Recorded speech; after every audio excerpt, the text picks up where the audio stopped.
Hello students, welcome to the answer writing program. So today we will be discussing 3 questions from GS3 economy portion, and the topic would be government budgeting. So let's take an overview of all the 3 questions. So the first question is related to green bonds, development impact bonds. Next question is about the factors contributing to the low fiscal capacity of local self-governments. The third question is related to the role of front-loading capital expenditure in fostering economic growth. So let's start with the very first question. So discuss the potential of innovative financial mechanism such as green bonds, development impact bonds for mobilizing resources for capital expenditure in India. So the question is asking about that role, significance or the potential of some new financing mechanism, some new or the innovative financing mechanism like green bonds or the development impact bonds to mobilize the financial resources to increase the investment for the capital formation. What is the role of these two bonds or some new financing mechanism? So this is the major demand of the question. We need to write the potential. We need to write some benefits. We need to write about how they work and what are some challenges with respect to these bonds. So before moving directly to this particular question, that what are the benefits, what are the disadvantages, how we can utilize, what are the potential, first we need to discuss why we need the secure bond market or why we need these new financing mechanism. So let's first discuss that. So if we invest, see this particular concept what we are discussing right now, this will be relevant for the third question as well. So pay your attention over here so that your 2 questions will be covered. So what you can do, you can use these type of the flowcharts or the pictures in your mains examination wherever fits the best. So if we have the investments, if we have the finances, we invest in the capital expenditure, in the formation of the capital formation. Like what type of the capital formation? It can be the physical infrastructure, it can be the human capital, it can be the social capital. Like take an example of the physical infrastructure. Like if we have the finances or the resources, the money, so we can invest to generate the physical infrastructure like roads, railways, bridges, ports, airways, etc. We can invest this money into the human capital formation via skilling, via training, etc. Then we can form the social capital as well, like we can invest into the educational facilities, healthcare infrastructure, etc. If we are investing to form some capital formation, what it results into? It results into the skilled manforce. It results into the good educational and health. It means the human productivity would increase.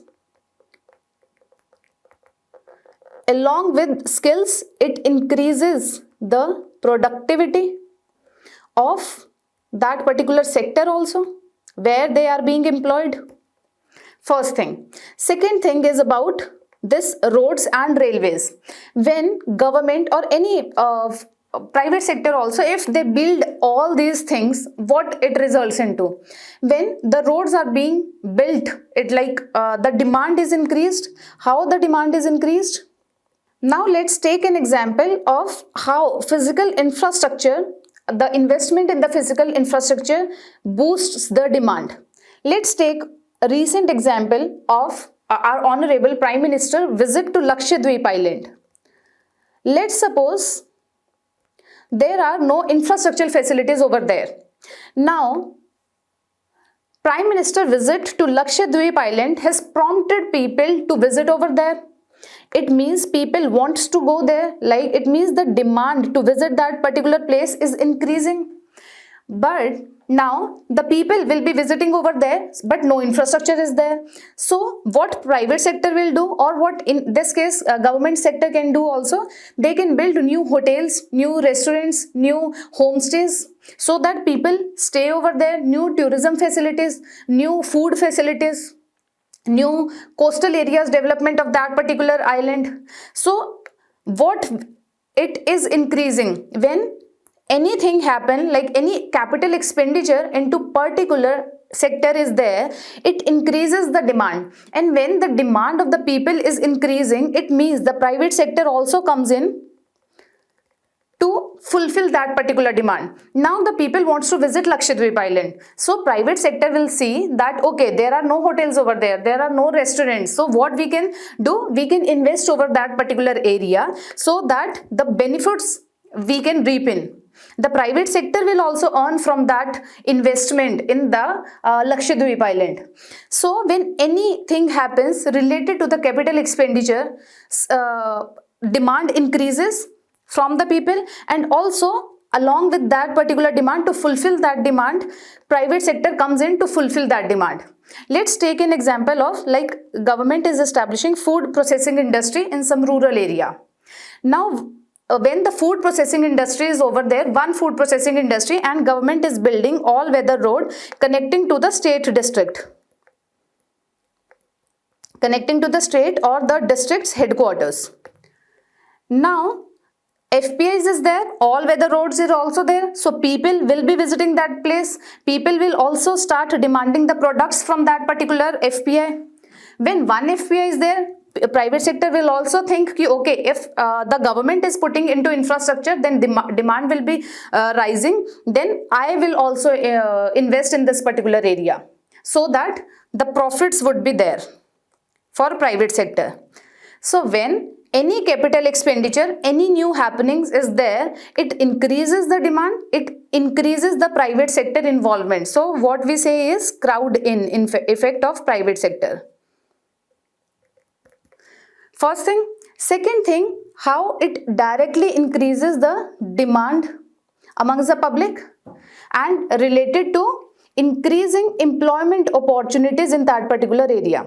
Like government is building some road, so they are hiring people to do the job, they are hiring contractors, they are spending that money in buying cement, steel, concrete, etc.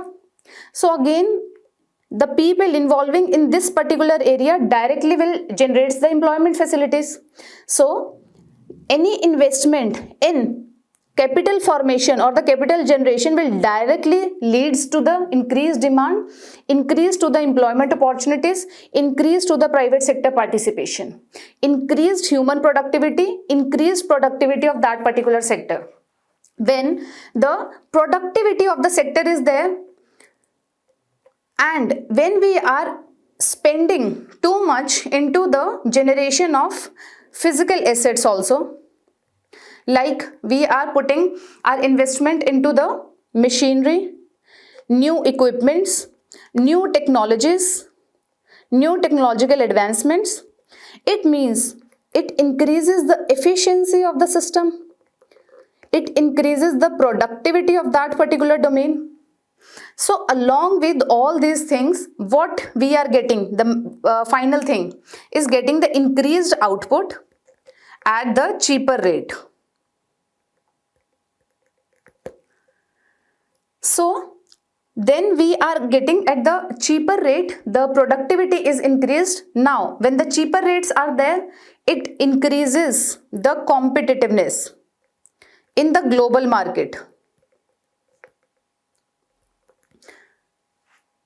Because when we are exporting our cheap products in the global market, a demand will increase. Then Indian industries will earn more.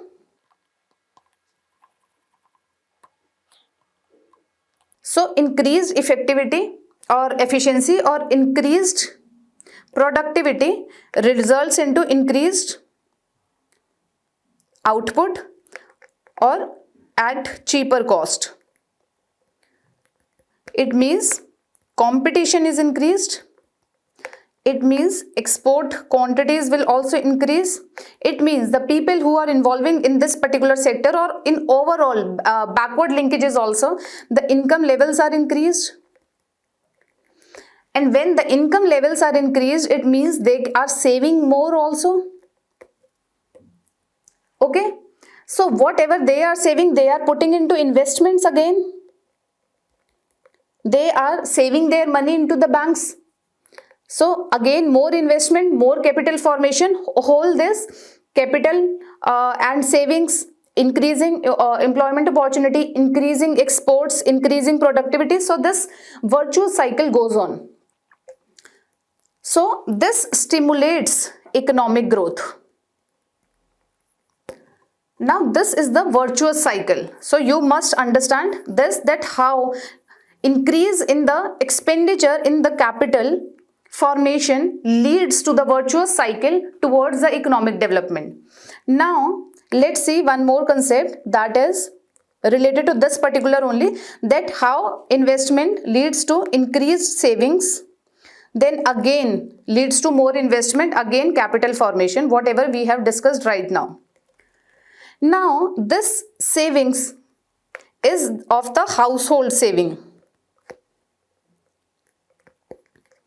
Now in India, our major investment for the investment purposes, whatever the business houses, whatever the government takes the investment for the investment purposes, from the capital what they want, financial resources they want, it majorly comes from the savings, household savings. Like approximately savings to the GDP ratio is approximately like 31.3 or 3% is there, the savings rate as percentage of GDP, whatever we are using it for the investment purposes again.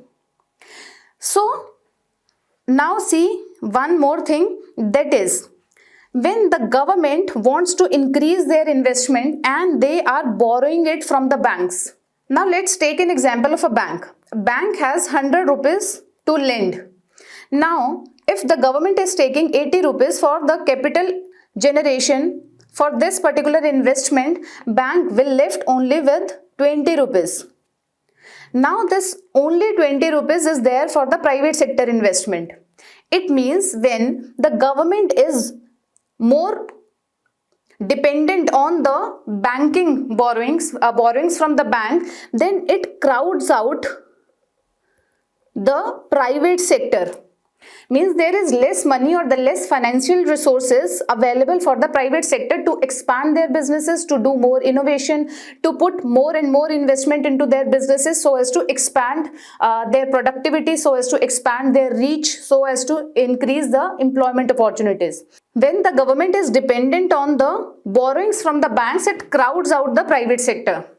So that is why we need to diversify the borrowings avenues for the government, for the private sector as well, so that this investment would increase.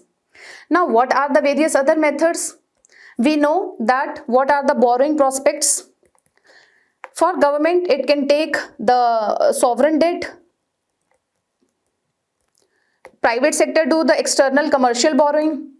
They can raise the money via bonds, via equity. FDI is also one way. So this is the requirement that bonds should come into place. For increased investment, we need bond market to be get stronger, because equity is also there, FDI is also there, these are there, they are having their pros and cons, but we need to strengthen the bond market for this. Now what is bond? Bond is about, like, let's suppose this is government or private sector, whosoever is issuing the bond or the bond belongs to, they issue one bond paper to the private individuals or the investors, we can say. So these issue the bond. In bond, they have written some terms and condition that this much would be the interest rate, and every month or annually, whatever the case may be, you are getting this much dividend out of this, and at the end of like these many years, you will get your principal as well. So these are some terms and conditions related to the bond. Private sector, they buys this bond and gives money to these government or the private entities. So this is about issuing the bonds. So what this question is saying, there are always the bonds there in the market, but again in India it's not well established. That is a different particular aspect, or the challenges will not go into that. But we need to strengthen the bonds with respect to the new innovative financial mechanism. Now this is the major demand of this question, is why this green bond and developmental impact bond is required to mobilize the resources. It means to invest in these particular investments or for generating the capital formation. We have the other aspects, but why we need these new financial mechanisms for like these green bonds or the development impact bonds? So this is the major demand of the question. Now you get the background of this particular question and as well as the third question as well. Now remember these facts, try to make the virtuous cycle, try to see if we need to diversify the investment, what are the major prospects from where we can borrow. The government can borrow or the private sector can borrow. Okay, so this is the particular concept regarding this particular question. Now moving on to the introduction. In introduction you can write, now the question is asking about the green bonds, means the bonds related to green. It means something related to environment. And the development impact bonds, it means bonds which have some impact on the developmental aspects. We'll see this mechanism also. So these are some resources, or these are the ways to mobilize the resources for the capital expenditure. You can write this in introduction. You can write that these are different from the traditional financing mechanism, etc., etc. We have discussed much more in detail. And also you can write this particular dimension as well over here, that the government is transitioning from the fossil fuel based economy to the renewable resources based economy. So we need to mobilize our resources to finance these particular aspects like the clean energy, renewable energy, pollution management, waste management, clean transportation, etc. So that is why we need the green bonds, and to fulfill the prospects for the developmental concerns we need the developmental impact bonds. Okay, moving on to the major body part. The first part is about what are the role of the green bonds. Green bonds means the government or the private sector will issue the bonds to the different entities. They will give them money, they will issue the bond, but whatever they will issue, they will give the money, that proceeds will be invested into the renewable or the clean energy, like the clean building codes, green building codes, green building development, renewable sources, solar plant, wind plant, etc. So these, whatever they are mobilizing the money, they should be invested in this particular domain. So this is the definition. You can write some examples, that India's first sovereign green bond was issued in 2015 worth rupees $1 billion. Also, according to one organization which is mobilizing the fund for the climate action, it's written in your model answer as well, that India is one of the largest emerging economies that is mobilizing the funds through this green bond market.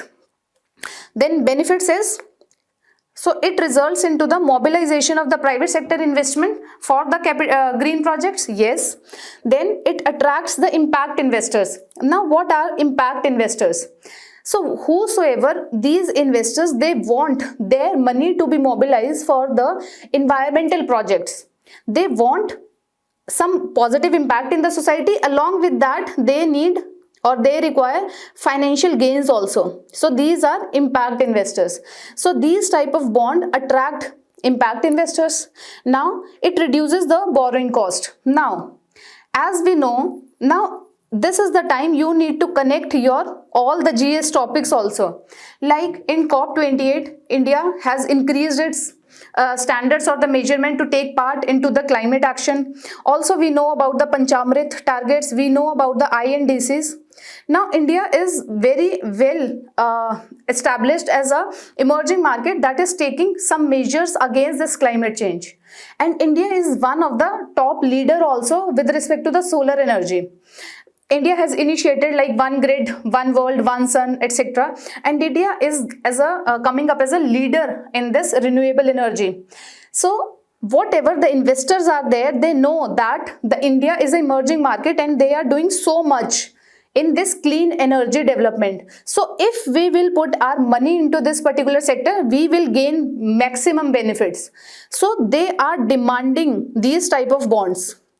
And when they are demanding these type of bonds, demand is increasing and supply is same.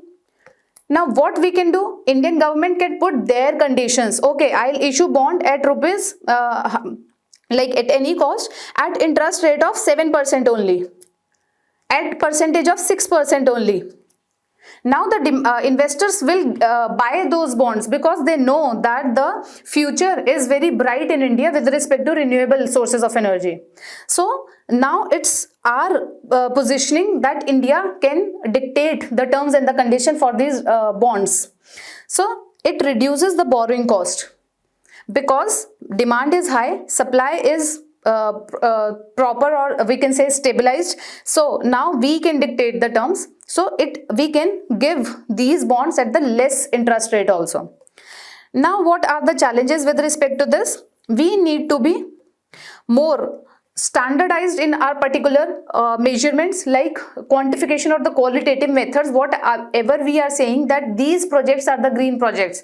So first, to identify those green projects, to verify that whatever the terms and conditions were there, the investor, whosoever has the impact investor, they want that what are the benefits, what are the impact you are putting it in your economy, what are the green outputs you are coming up with. So that identification and verification of these green standards should be a challenge, could be a challenging task. Next is, as we have seen that this bond will be issued in the secondary market, but in India again there are a very less establishment of the secondary market is there. So again this could be a challenge. So for that we need to boost, we need to give the promptness to the secondary market in India. Coming up to the second part, developmental impact bonds. Now what are these developmental impact bonds? The bonds that are issued to put some impact with respect to development. Development means the social development can be there, like the health sector, like the sanitation, like the environment, or like the education, etc. Now let's understand the process with respect to DIB. One intermediary is there, it issues the bond to the investor and investors gives them money. But these are not simple bonds, these are the performance based bonds are there. Let's see over here. So first investor will give money to the intermediaries, these intermediaries will give them to the social sector or whosoever is the service provider. Let's suppose some social entrepreneur is there, like we can take an example of a social entrepreneur who is not there right now, like Bindeshwar Pathak, Toilet Man of India. So he is a social entrepreneur, he is taken money from some investor and putting that money into some developmental impact, like he is doing something with respect to sanitation and healthcare. So this is the service provider. Bindeshwar Pathak, that social entrepreneur or some NGO is service provider over here. So this service provider will impact something, then one independent outcome evaluator would be there who impacts that yes, this was the impact that was to be done. So okay, you have done this particular impact, this will tell to the government or whosoever the philanthropist is, then this philanthropist will give the money to these investors along with some interest or whatever the case may be. So it is outcome based or the performance based money is there. It means initially investors will give, but finally whosoever will pay back the principal or with respect to the interest rate to these investors. So some government is there, some philanthropist is there whose main motive is to put some impact on these sectors where there is a lag of development over there. So these are the outcome or the performance based investment is there, development impact bonds. Now let's see the definition is a performance based contracts. Example, you can write it. Recently Pimpri Chinchwad in Maharashtra, they have also come up with one bond for the healthcare sector along with the help of UNDP. That is a municipal bond, but again it is a social impact bond, or you can say development impact bond. Next is about the benefits. Now benefits is it reduces the government risk. Now government earlier or currently this is not very well developed financial market, these development impact bond, but this is just the initiatives, or this is just a starting. But how it will impact? Like, see, what is the current scenario? Government is putting all the money into this health sector, environment sector, or this education sector for the social reforms, for the welfare of the society. But we do not know whether the outcomes will be positive or negative, whether it can be the proper flop project can be altogether. But now the private investor is investing the money into this particular sector based on the development, because they expect the benefits out of that particular. And if the proper performance is good, then they can generate the maximum benefits also. But who will pay the benefits? Then the government will pay. So the government will pay only to the investors when there is a success. Otherwise it may like pay half of the money or some subsidized rate they'll pay to the investor. So it reduces the government risk. First thing. Second, again, it unlocks the private sector, private capital. Next is about it promotes the accountability and efficiency. Now we have prior only defined what should be the outcome, so that it should not go in just a random manner that okay, we are putting money, we are not calculating its performance. So yes, it promotes the accountability and the efficiency. Next is about the challenges. Now what challenges can be there? Again, contract design, like how the performance should be there, what is the actual success we can measure, quantify them. So if it impacts 10 people, is it the success, or it impacts the 8 people it impacts? At what area the maximum impact can be? So these quantification of the parameters is the challenging task. Then again, we have the very limited pool of the impact investors. So we have very less people who want to invest in this particular domain and who want the financial returns as well as the impacts, the developmental impacts or the positive impacts out of the socio-economic condition of the people. So we have very less pool, and we also do not have the delineated the project list at our end also, that okay, for this particular project we will issue these bonds. So all the standardization is missing right now. We will do work on that, but still till now this is a challenge. Moving on to the conclusion, what we can write? We can do the way forward that yes, this has holds so much potential to mobilize the resources for the capital expenditure, for the social sector reforms, for the environmental sector reforms. But we need to standardize some framework. We need to build the capacity of the institutions of the secondary market, so that we can raise the bonds in a very proper, well-defined manner. So this is the conclusion you can write. Moving on to the model answer. The model answer, starting with some definition, then you need to write the potential of green bonds, then impact bonds, then coming on to the way forward, finally writing something with respect to the conclusion. Okay. Moving on to the next question. Discuss the key factors contributing to the low fiscal capacity of local self-governments in India. Now we need to write down the factors why local self-government has the low fiscal capacity. This is the demand of the question. Then we need to write some innovative financing mechanisms to augment their fiscal capacity or their fiscal resources in India. So this is the first demand. This would be the second demand, that we need to write some innovative financing mechanisms. So this is the major demand, two demands of the question. So let's start with the introduction. In introduction, you can write about the major role of the local self-governments in promoting the welfare at the very decentralized level, at very root level. So you can write about that the 73rd and the 74th Constitutional Amendment Act has recognized the panchayats and the urban local bodies as the institutions of the self-government. This is written in the Constitution, and these LSGs tackle the regional issues and the service delivery. Okay, moving on to the now concept part. Let's understand why they have the low fiscal capacity. For that, you need to understand how the funds devolve from the center or to the state to the local bodies, or how they have their own revenue generating capacities. Let's understand this. Now this is center, this is state. Center through Finance Commission recommendation, they give, or according to this 280 article, Finance Commission is established and they give funds to the states. Like this time it was 41% of the divisible pool. Earlier it was 42, but 1% for the newly created UTs. So 41% of the divisible pool of taxes from the center, the 41% will be given to the state, and amongst the different states there are the different criteria of Finance Commission is there.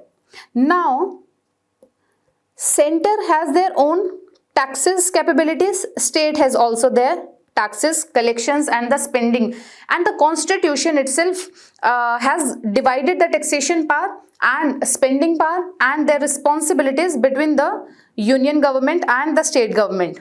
Also, constitution has given some limited power to local self-government also for the taxation system under under Amendment 73rd and 74th Amendment Act. And we will see that how these taxation power is dependent on the state legislature assemblies.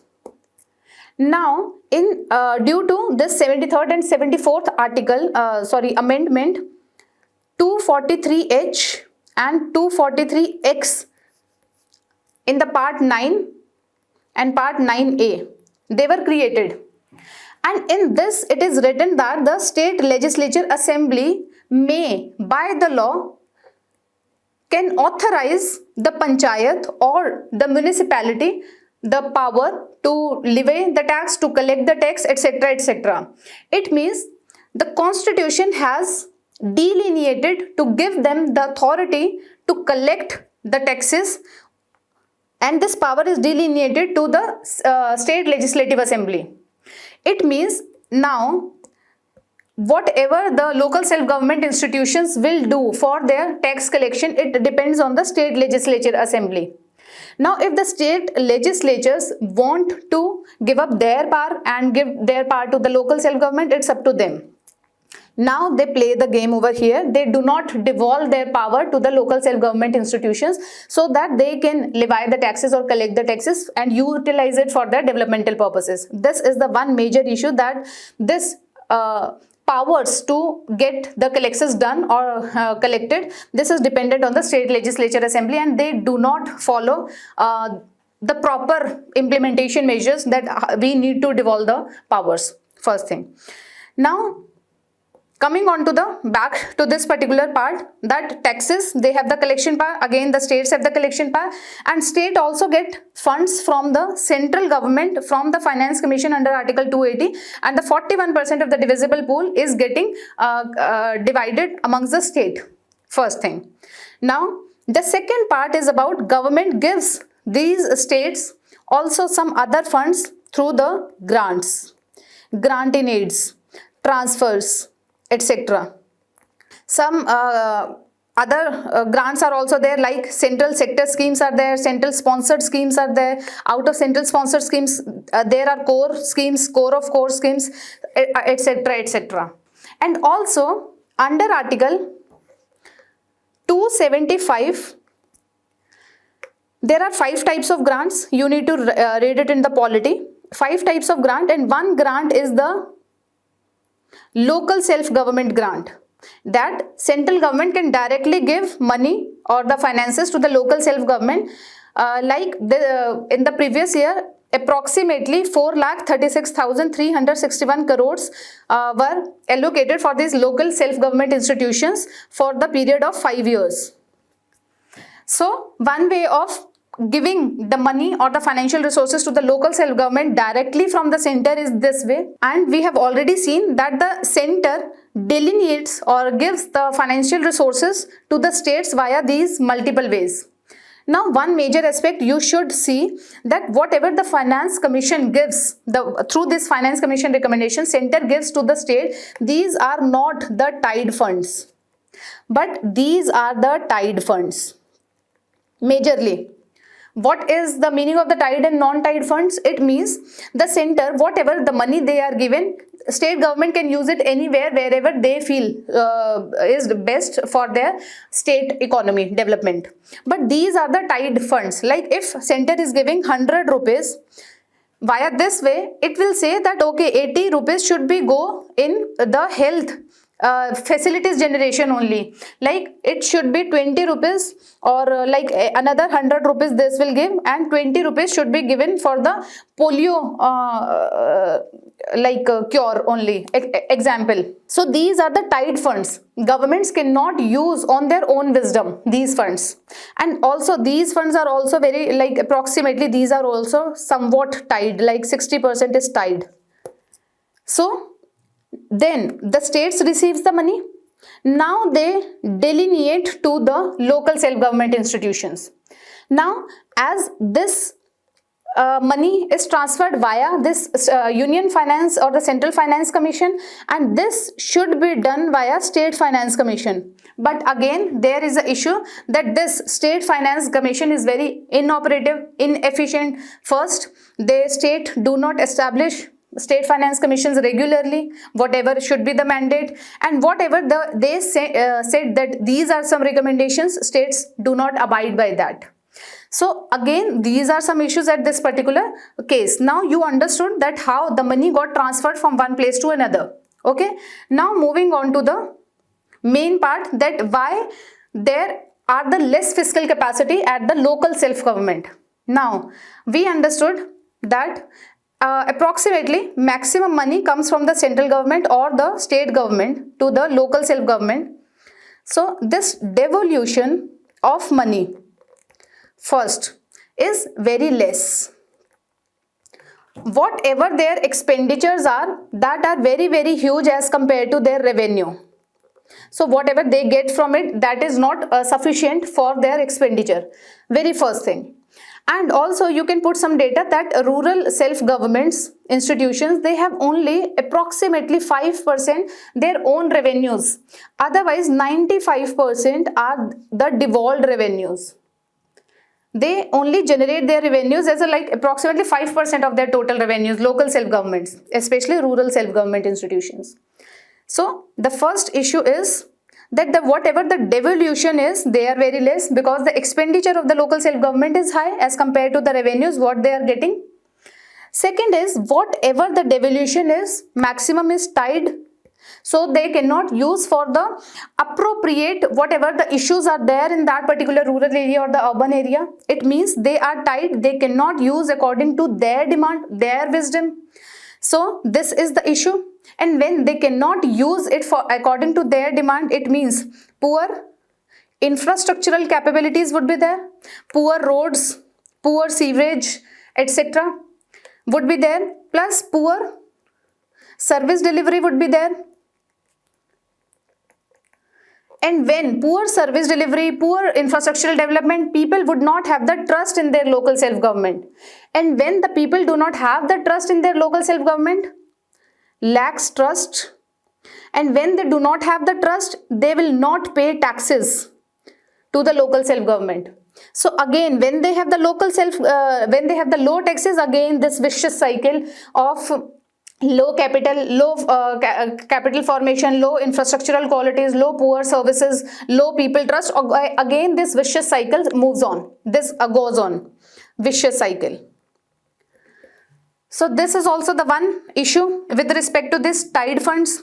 Whatever they get the revenue, this local self-government, they do not spend in capital formation. Again we have discussed that this is the issue.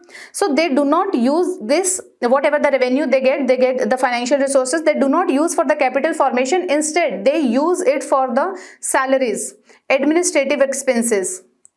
Again poor service delivery, depleted trust, again this vicious cycle goes on. Next is about whatever they get from the devolution, they are not using it appropriately. First we have seen they are not using it for the capital generation, and whatever they have power, we have discussed in 243H and 243X that they are not being given the proper powers to levy or to collect the taxes. So the devolution powers are less.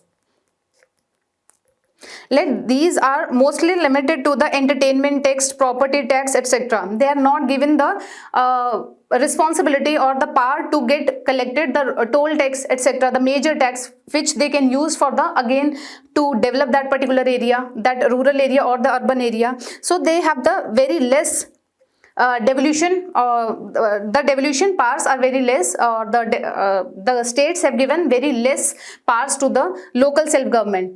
Now the next point is, even if they have that much power, they do not use it efficiently. Like they can collect the taxes from the property, that they can collect the property tax. Now whatever their powers are, they are not using it efficiently. Like how they are not using it efficiently? Like they have the power to collect the property tax, but they do not have the efficiencies or the operational efficiencies to collect the proper property tax. Like low indexation of the property values are there, low collection efficiencies are there, low coverage of the properties. So whatever they have the power, they are not utilizing it very well. So again, these are some issues with respect to the local self-government. Okay. We have already discussed issue with the State Finance Commission, and we have discussed at the multiple level as we move on to the supply chain from the devolution of the taxes till the development or the infrastructural or the capital formation in that particular area. So these are factors that we have already discussed in detail. Now what can the innovative finances mechanism can be there to increase their devolution power or to increase their fiscal capacity? So what they can do, they can come up with the municipal bonds. Like in the previous question also we have discussed that the Pimpri Chinchwad, they have already issued the municipal bonds with respect to the health sector. New social impact bonds they have already issued. So we can take the examples of the best practices, what the other municipal corporations at the global scale also what they are doing, how we can increase our capacity to generate our revenue so that we will be less dependent on the devolution of the funds from the state. Next is about, we need to do like whatever the finances, whatever the powers they have to be optimally utilized.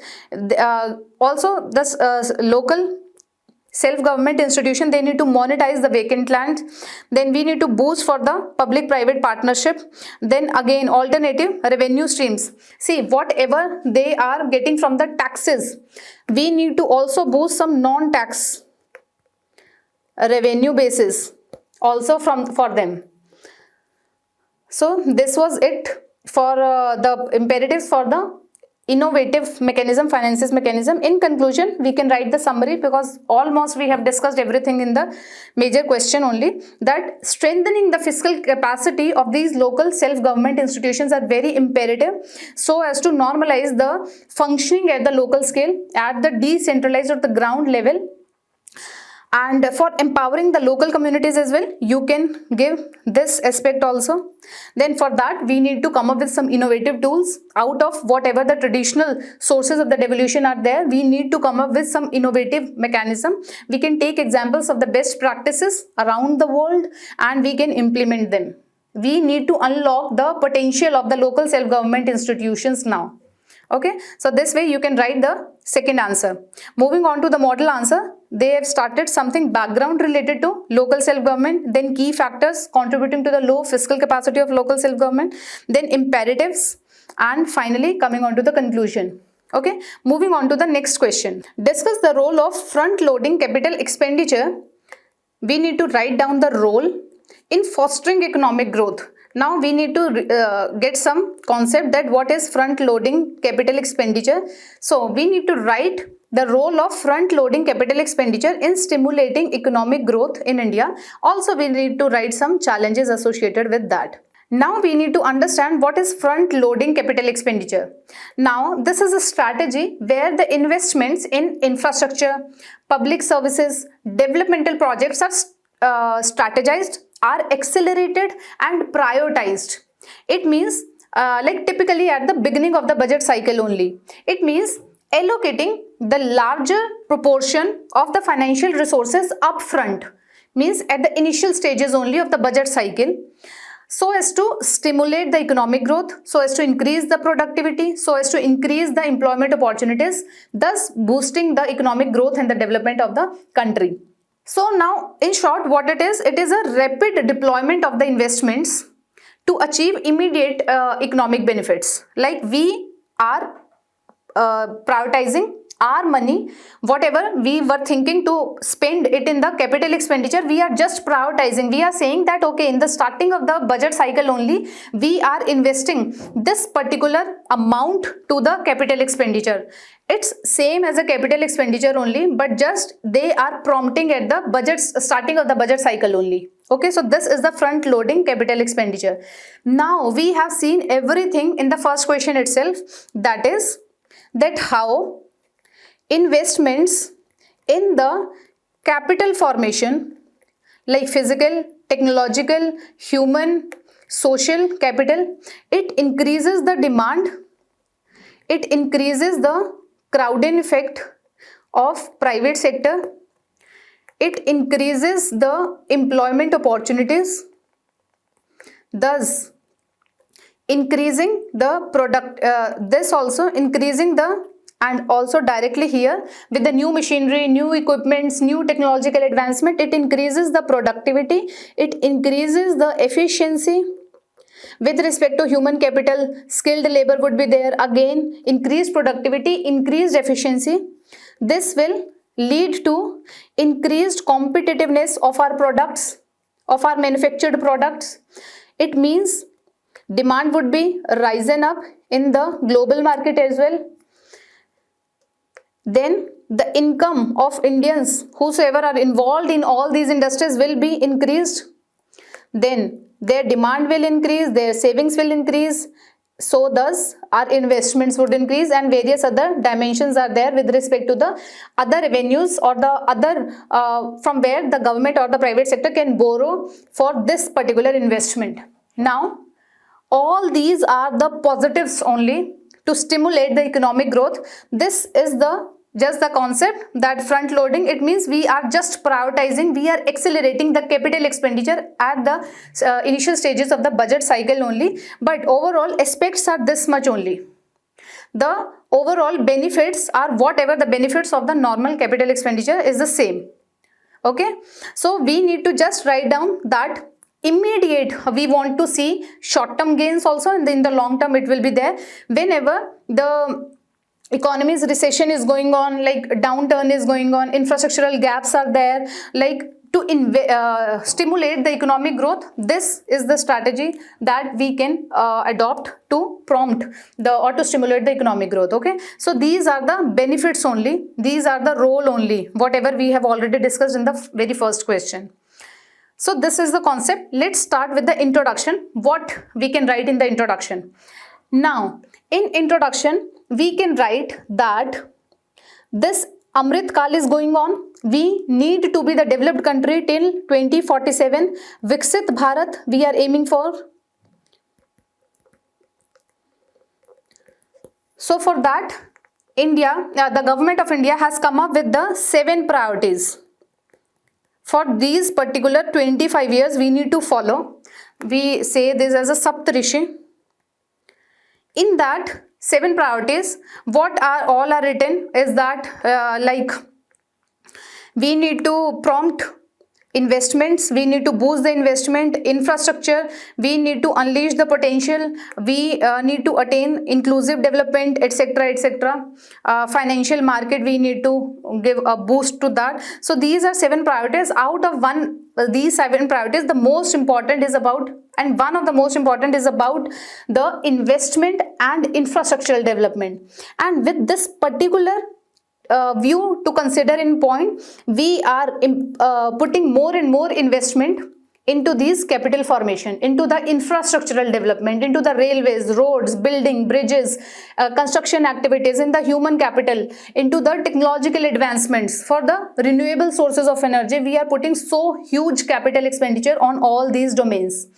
Also, you can write some data or the facts from 2023-24.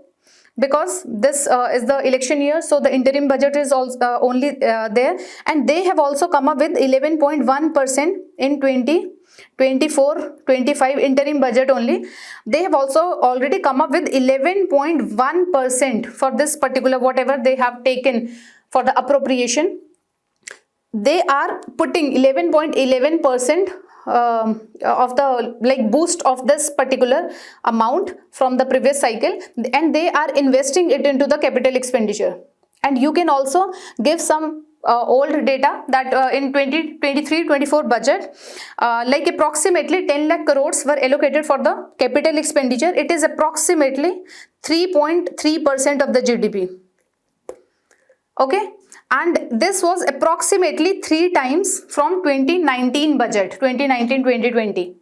So you can write that yes, government to fulfill its vision of Viksit Bharat is putting so much into the capital expenditure and doing the front loading capital expenditure to boost or to stimulate the economic growth, and at the faster rate at the starting of the budget cycle only. So this way you can write the role we have already discussed, that it increases the GDP growth acceleration, then gross funds for the capital generation will be surged out, then multiplier effect. Yes, now the one major point is whenever we do the investment of rupees 100 approximately, let's say, it generates the benefits or the income at approximately 2.4 times. Like we see in our basic static portion of economy, that how when we spend 100 rupees or when we save, give money to the bank, how it impacts the multiplier effect. So same with the this much capital expenditure, if we spend 100 rupees approximately, like in a general term, not exact, it generates the benefit of 2.4 times. Okay, so these are the multiplier effect. Then global competitiveness we have seen, infrastructural development impact, yes, we have seen. Now moving on to the next body part, challenges. We need to write down the challenges associated with the front loading capital expenditure. Now the government is spending a lump sum amount of the upfront fiscal resources or the financial resources at the initial budget resources stages only, so it can impact the budgetary constraints. Budgetary constraints could be there, fiscal constraints could be there, and see, all the capital expenditure can be done by the investments, and from where this government is coming up with the investment, it has to borrow somewhere, and whenever the borrowing is there, it will be visible in the capital receipts, capital borrowings. So it is the part of the budget deficit only. So we need to be very cautious about that. Whatever the money we are taking, borrowing, it should be go in a well regulated and a good way only, otherwise this whole will become a liability. So fiscal deficit. Next is about the implementational challenges, like inconsistent policies are there, ease of doing business is not there, so that it creates a very good ecosystem for the private sector investments to come in. There are delays in the clearances, compliance issues are there, etc. Next is about delays and the cost overruns are there. So to establish some railway, to establish the roads or the ports or the airways, we need to acquire the land. So again, land acquisition is a cumbersome process in India. So again, we need to tackle these challenges with respect to impact, environmental impact assessment, clearances, legal disputes are there, etc. Then next is about lack of robust PPP framework. So for this huge capital expenditure, we need PPP, public-private partnership frameworks, so that they will also come in and to smoothen out the process and to increase the investment and to fasten up the process of all these capital formation. Next is about institutional lags are there, like institutional, the policy making, the policy planning, that where we have to do implement this project, then policy implementation, then policy monitoring and giving the feedback, so that whatever the lacunas are, they should be incorporated into the planning process. So these are some institutional lags, or you can say that these are the issues with respect to the institutions. Next is about ensuring quality investment. Again, we have discussed over here that whatever money in the lump sum we are also borrowing, it should be go in a proper, well regulated direction and should be the quality investments it should be. Like long-term sustainability. So it should be used for the sustainable growth, so that it would be there for the future aspects also. Then we need to also take care of that there we are boosting for the capital expenditure, we are prompting it it should be like inclusive development should be there. All the sectors should be included. It shouldn't be like the aftermaths or after effects of the globalization, that only few sectors the growth are concentrated. So all these capital expenditures should be segregated into the multiple parts, into the multiple sectors. Then again, there are some challenges with respect to the global economy viability.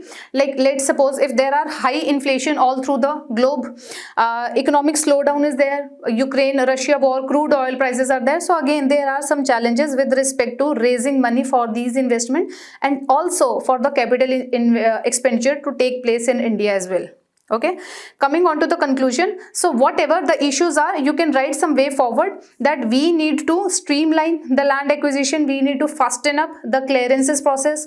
For the fiscal constraints, we need to collaborate with the international organizations, like in the case of Pimpri Chinchwad only we have seen that they have raised the municipal bonds with the help of UNDP. They have not raised money from that, but UNDP have the well standardized pattern that how we can use the technology and how we can raise the money with the different dimensions, different parameters, in ease to raise the money out of those funds. So these are theirs. Again, we need to boost up our investments with respect to research, with respect to the skillings. We need to put more and more money into the sunrise sector, like renewable sources of energy sector. This is the sunrise sector, etc. Semiconductor, we need to prepare our workforce or the human resources for the industry 4.0, artificial intelligence, data analytics, machine learning, etc. So we can write all those in respect to the way forward in this particular question. So let's take overview of all this model answer, starting with something background related to proper this capital expenditure, role, definition, etc. Then role, then coming up with the challenges, and finally the conclusion. So that is it from my side. See, this is a lengthy discussion, but we have discussed much more concepts that you can use it in your mains answer sheets. You can make diagrams, and your holistic understanding would be cleared after this discussion video. Okay, so take maximum benefits out of this particular video. Do write the answers. Thank you and have a nice day, and all the very best, and keep writing.